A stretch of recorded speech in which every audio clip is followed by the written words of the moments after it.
Hey guys, it's Welps. Today I'm gonna go through briefly on how the guild works and how guild loot works.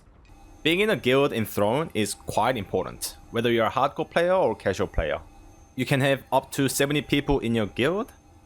You get benefits like stats as the guild level increases. You get guild coins that you can spend to get extra mats and consumes.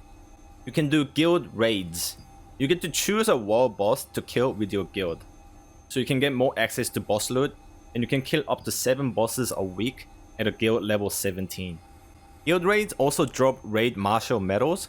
You can trade this in for more gear. You get to participate in Boonstone and Riftstone GVGs for extra PvP content. Also, these nodes give you stats. Each node will have different stats and different resources, so you can check them on the map.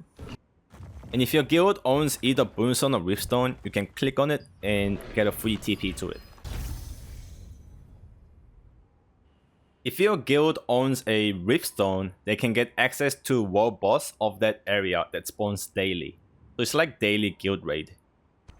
Now, the most important thing that you should know before joining a guild is knowing how that guild is going to distribute their loot. Before that, we need to understand the loot system. The guild loot system is pretty simple. You can check this in guild page and click on manage. So first we have the permission settings. Guild leader only or guild advisors. You can have up to 2 advisors per guild, and as a guild leader you choose to give them permission or not. Boss loot, you have 3 options. Guild acquires after 5 minutes, 2 guild members. And item acquisition settings. Miscellaneous are crystals. It's set to do not give to guild, so once we get the crystals, they go straight into our bag. Equipment, epic or above. So whenever we get a drop, it's an epic or above, it'll follow these settings.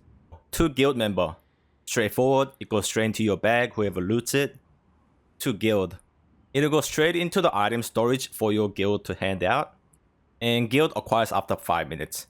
So whenever it goes into the storage, and you are the one that got the loot, 2 buttons will appear here. One will say to self, another one will say to guild, and you have 5-minute timer. If you don't decide in 5 minutes, it'll go into the guild item storage automatically. So whenever item is in the storage, those with permissions can hand out the item to whoever they want or start an auction. So they have the full control, and each guild will have different rules to distribute those items. So before joining a guild, you must know how that guild distributes their loot. Now there are many ways to hand out these items.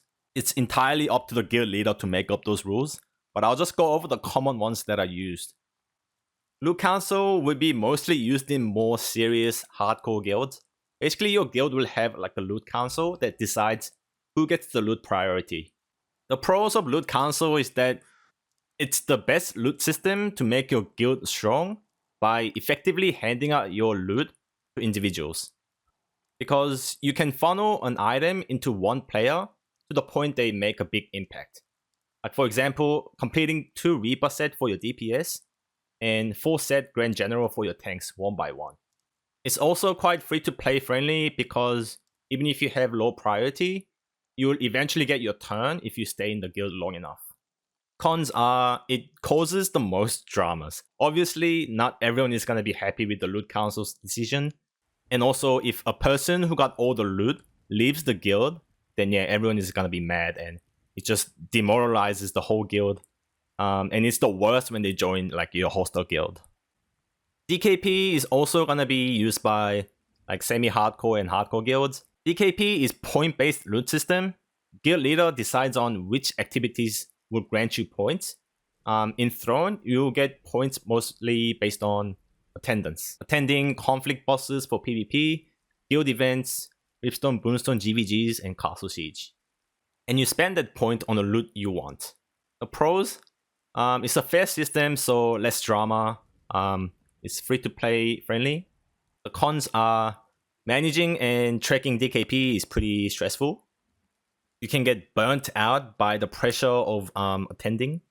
Also, reduced flexibility in guild choices. Like if a loot drops, you might not have a DKP for it, or you want another piece, so you have to skip this one, but the one you want never drops. Dice rolls will be mostly used by casual guilds. You simply roll for the gear you want by typing /dice in game. It will roll a number from 1 to 100, and whoever rolls highest gets the loot. And your guild will set limits or cooldown on how many loot you can get and when you can roll again. That's entirely up to the guild leader.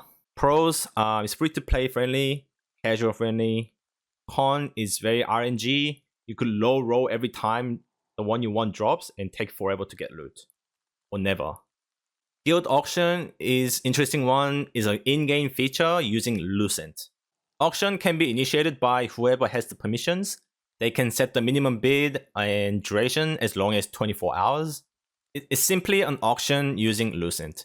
Our guild uses the guild auction, so I will just show you an example. This item was sold for 1.7k Lucent. Once it's sold, the game takes 20% tax. So after tax is 1.4k, and that can be distributed to all the participants. So each participant got 75 Lucent. By participants, I mean whoever participated in the boss, not the auction. So it's like a win-win system. Also, when you get a boss weapon, it can be placed on the market. And you can also tell which item can be placed on market by checking this symbol here.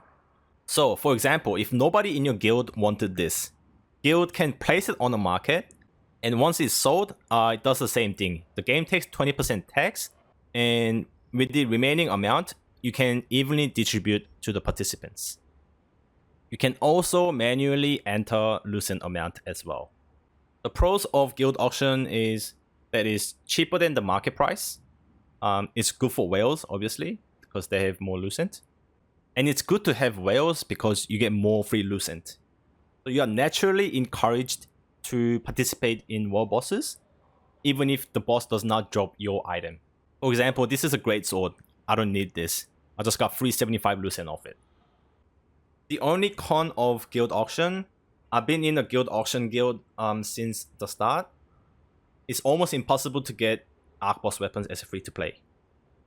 So yeah, that's it for this video. I hope this has helped you understand how guild loot works, and hopefully you join the right guild. Peace.